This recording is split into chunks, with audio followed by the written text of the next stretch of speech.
Hey there, everybody. How's it going? Nice to see you again. So it's been a while. As you can tell by my voice, I'm getting over something. And I had a fever for like a week. And it was like 100. It wasn't, I got to 101 once, but the all week it was like 99.5, 99.9. Doesn't matter. But last week I was sick. And so Sunday that ended, but I'm getting over the residual, the after effects, but I'm feeling a lot better. So there it is. But that's why this video is not happening outside, because I've been wanting to get out and photograph something. 2026 has been 2026. It's not even here yet. 2025 has been an interesting year.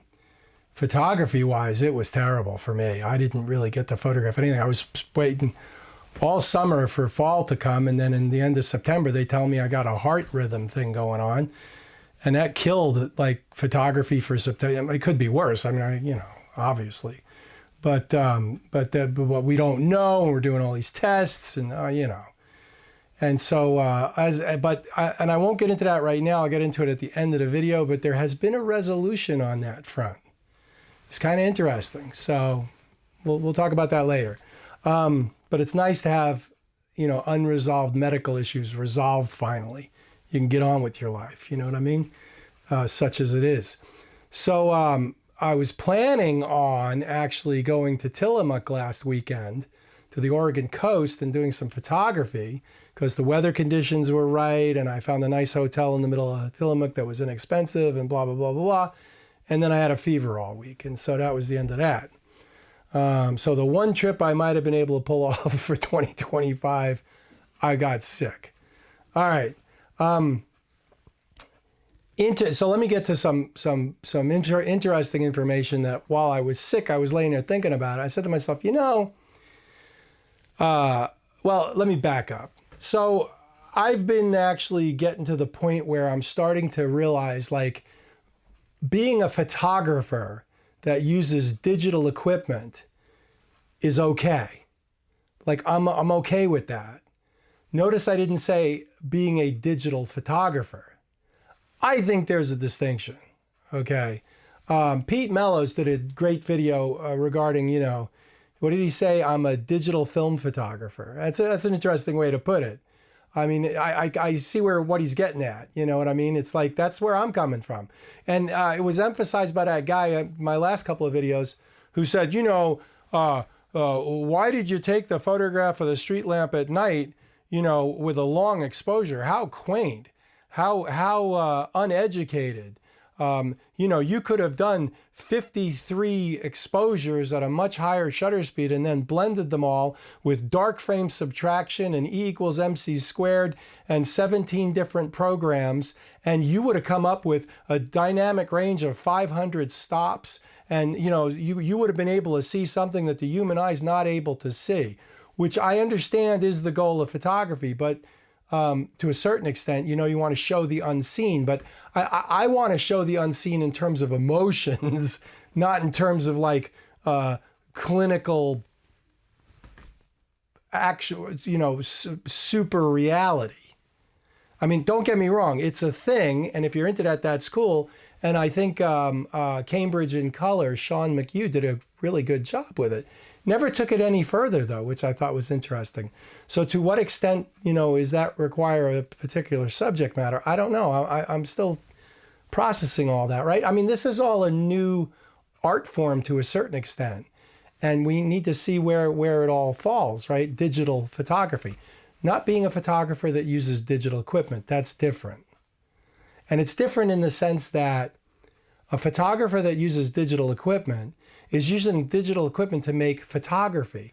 And what is, understand to a certain extent, these are subjective terms, but what we want to do, and what the baseline that I'm working from is what the lawyers would say is reasonable and customary, okay? That doesn't mean I want to make reasonable and customary art. I want to make art that evokes emotions, and people look at eye candy. People look at it and go, "Ooh, yeah, okay, And I do it, my method of choice, the thing that turns me on is the Michael Kenna style photography. I just got his 2026 calendar, which I lost. It's still wrapped in the shrink wrap. It's around here somewhere. I was sick last week and I stuck it somewhere, but it's around here somewhere. It's really, I haven't opened it up. Outside it looks good, but whatever. So the Michael Kenna calendar, which by the way, for 25 bucks off of Amazon is a screaming deal. I mean, it's beautiful. Where are you going to get 12, 13 images? Beautiful, you know, big images. Well, I got the 2025 calendar right there. Let me show it to you. So here's Michael Kenna's 2025 calendar. I mean, you can't beat that, right? I mean, that's what? That's November. Oh, that's December. So there we go. I mean, you know, it's a nice calendar for 25 bucks. So good price on that. Anyway, I obviously beat that to death, but it's important to me to show that, like, you know, my photography is held to a certain standard, from my standard. I have certain standards for my photography. And I draw a strong and hard line between photography and computer graphics. Okay, and I think a lot of the post-processing can very quickly cross that line, and that's not photography. It's graphic arts, and that's cool. And if that's what you're into, you know, if the clouds go behind your moon, that turns you on. You go for it. You do your stuff. Okay. For me, that's verboten. That's not acceptable. 500 exposures and blended. Nah. I mean, I rarely use a mask in my photography. Okay. But that's me. That's what I'm into. So I was sitting there thinking about it, and I'm coming around to using digital cameras and digital process to, you know, I've dialed it in, and I'm at the point where I can take my digital camera and I can photograph a scene, and then I know I can post-process it, minimal post-processing, and then print it digitally to a very high standard, and I'm very happy with the results. Okay, I've been getting some shots lately that I'm like, wow, you know, this is fantastic. Here's one I did. I mean, I'm showing you prints because prints is where it's at for me. But, you know, I walked outside my house. This was taken like 6 feet from my door, my back door. I walked outside my house. I saw this cloud. I was like, what the hell? So I ran inside, grabbed my camera, snap. Look at that. I mean, you know, now that's Moab Intrada with Canon Pigment inks. And minimal post-processing. I mean, a little bit of contrast, a little dodging and burning, maybe, not really, just to bringing out the contrast a little bit. But that, you know. So this is on my spray board. It's mounted. I tape it up and then I spray it with Moab Desert Varnish spray to try to protect the print a little bit. Let me put that away. And I actually have another one. You're not gonna be able to see the difference, but this is Moab Juniper. And this is the Barta or Barita or however you want to say it, semi-gloss, whatever. And I sprayed this one too. I just want to see what they look like. I can't decide. I like both of them. I like the matte. I like the Juniper. They both have different qualities, but be that as it may, it was kind of an experiment. But the point is either one of those prints is like, it's archival. It's the quality's there, the tonality's there, you know.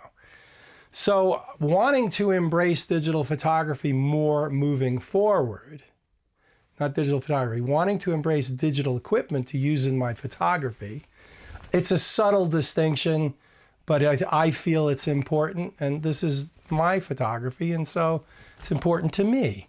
Okay, so it's important to me. And I was sitting there thinking about it. I had a lot of time just laying there coughing and trying to sleep and not sleeping. And I said to myself, you know, I wonder to what extent, like why?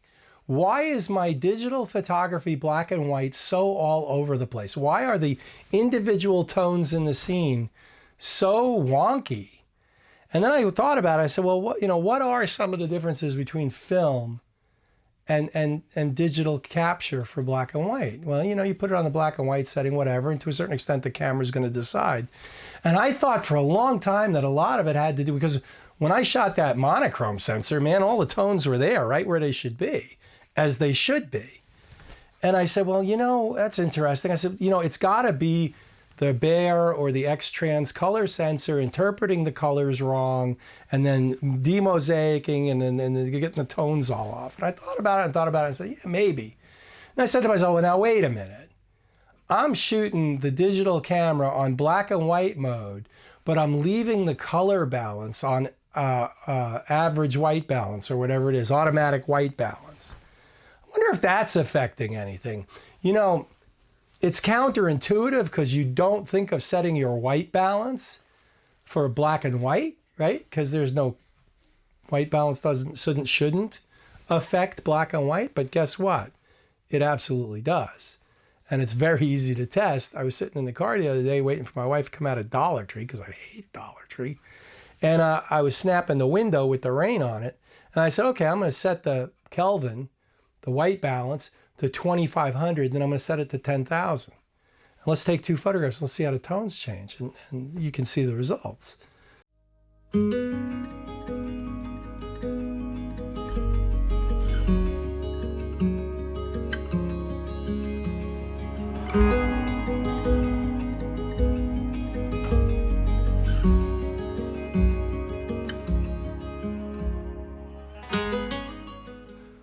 And I said, oh, wow, white balance is absolutely affecting your black and white image capture.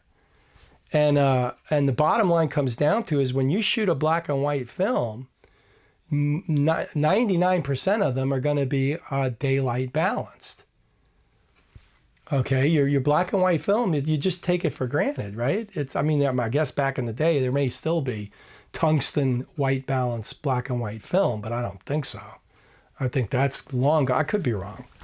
Doesn't matter. I never shot it anyway. But I mean, you know, they made it because back in the day when film was all there was, if you're using hot lights for product photography and it was black and white, like, you know. So the point that I'm trying to make is all the black and white film I've ever shot has automatically been daylight balanced. Okay. But most of the black and white that I've shot in my digital camera, the white balance has been all over the place because automatic white balance has been choosing whatever it wants.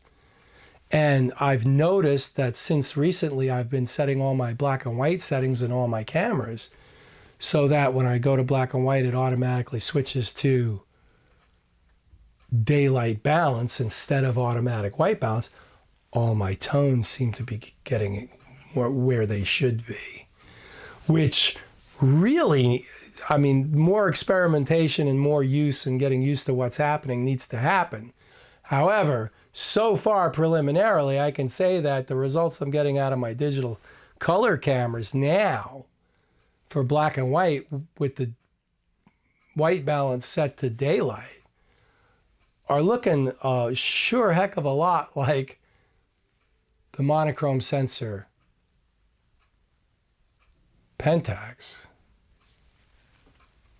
So be that as it may, you know, I'm not going to put the monochrome sensor Pentax down. I think it's a fantastic camera. Well, I think the sensor's fantastic. I don't like the K3 Mark III. Too much Ricoh, not enough Pentax, but whatever. But from now on, whenever I'm shooting black and white, I'm going to make sure that my white balance is set to daylight, and that's my recommendation. All right, so that's where we're at. And moving forward, I'm going to be shooting more digital. You know, I'm going to be using digital equipment for my photography. Okay, that doesn't make me a digital photographer. Interpret that the way you want. Health issues. So it turns out a few years back, I was diagnosed with HCM, hypertrophic cardiac myopathy. And what that is there's a central muscle in your heart. Okay, the heart's a big muscle, right? But in the center that separates all the chambers, there's a big muscle. And it shouldn't be a big muscle. It should be like under, like half a centimeter wide. And mine was like 1.5 centimeters wide. So it had bulked up because it was working hard for years. And initially, 5 years ago, the doctor said, well, it's because of high blood pressure. Get the high blood pressure under control and, you know, maybe it'll shrink a little bit. Like Arnold Schwarzenegger is never going to be a small guy, but the less he works out, his muscles will get a little smaller. And that's what they were hoping, right? Okay, so moving forward, go back to the doctor in September and they put a heart monitor on me just to see what was going on. And the monitor was coming up with these NSVTs, non-sustained tachycardia, something, a bad rhythm, okay, in the bottom part of my heart. And, you know, instantly, so we went in for a $30,000 angiogram because we were sure it was going to be a stent because of blockage. We get in there, that took it took all day to deal with the angiogram, but it took 5 minutes for them to get in there and check it out. Turns out my arteries are 100% clear. So it was he's doing the best he can, but it was a complete waste of time and money, $30,000 later. And so, so that was a head scratcher. He came back and he said I was 99% sure it was going to be a blocked artery because that's what it always is. And it wasn't. And so he was scratching his head and he was like, well, you know, I think it could be this, it could be that, it could be the other thing, could be scarring from the enlarged heart. All right, so we need to do an MRI. So we go do an MRI, comes back, the MRI turns out that there's no scarring. So the non-sustained, I can't think of tachycardia, it's the bad rhythm, VT, whatever it is. Ventricular tachycardia or something like that, whatever. I don't know, I'm not a doctor. And so so there's no scarring. So now he's like really scratching. He says, you know what? He goes, I don't know what. He goes, I'm going to send you down to the Heart Failure Institute, those guys. I'm kicking the can down there. And don't get me wrong, my cardiologist is top notch. This guy is like, I trust him, okay? So, and I say that very, very, I don't trust many doctors, all right? So, so I meet with this other doctor, and he looks at the whole thing, and he goes, it was hard to understand. He's an Indian fella, nice guy though, and man, he was on it. He was on it. He was like, because everybody else is coming up with all this other stuff, sleep apnea and all these things, right? And he goes, it's not sleep apnea, and he goes, it's not this, it's not that. And he goes,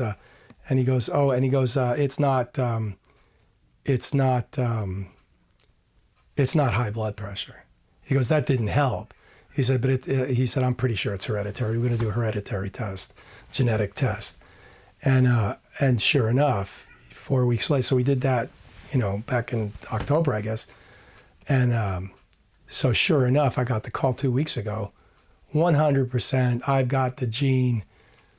Thanks a lot. There's my inheritance. So, yeah. But, I didn't need the extra 30, 40 pounds, and I didn't need the high blood pressure because I'm sure that didn't help.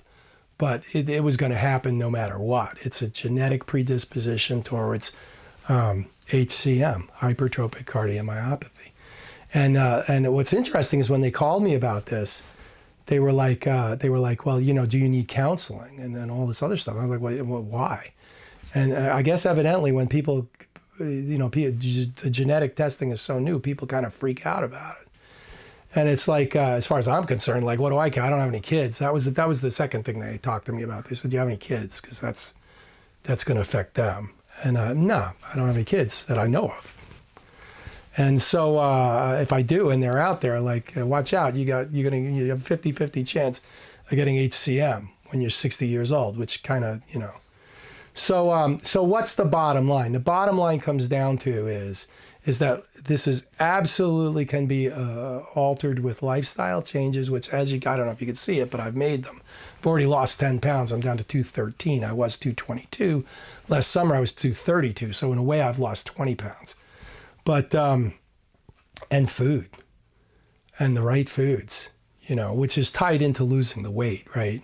But for the past 2 months, I've been plant-based, 100% plant-based, low sodium, low fat, minimally processed whole grain.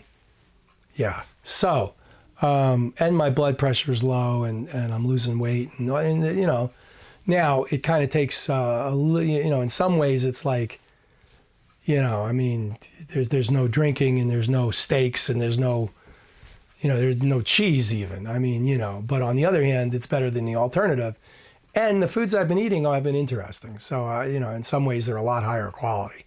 And I feel better. So there is that. The other thing about HCM is it doesn't necessarily shorten your lifespan, which I thought was, to me, that's like the important thing, right? So there it is. There's the resolution. That and according to the second doctor, you know, the bad rhythms are caused by the enlarged heart with the HCM. And he doesn't seem to be worried about them right now. But the treatment moving forward, so we're doing some other tests. I don't know if they're going to put this. Supposedly I'm going to be on a treadmill this week, and we'll see. I don't know, because I got the chest congestion. That may or may not happen. I hope it does, but we'll see. And what they want to see is like how bad is the HCM, and the treatment of that is what it comes down to. And he said, live your life, you know. He said, it is what it is, and you have to deal with it. So there it is. And all right, so moving forward, you know, we're still doing it, and we'll see what happens. And that was the health update. 2026, I'm hopefully going to get out there and do some photography, and looking forward to that. Got to get over this cold. It's going away, you know, but you can still hear it, you know, a lot better than I was 3 days ago. So, all right, thanks for watching. Like, subscribe, hit the bell for notifications. Mostly subscribe. Small channel, you know. It's the subscribers that make me want to make the videos. And hopefully, you know, the upshot of this video, the real photography takeaway of this video was if you're going to shoot black and white in your color digital camera, make sure you set your white balance to daylight. Trust me on that. So, yeah, so I try to give some value added, and hopefully it's somewhat entertaining. It's definitely not AI, which I watch a lot of YouTube. I'm really getting sick of the AI BS. It's like, man, it's mostly AI crap now. What is going on? But whatever, I guess people are watching it. You know, whatever. All right, have a great one. We'll see you out there. Bye.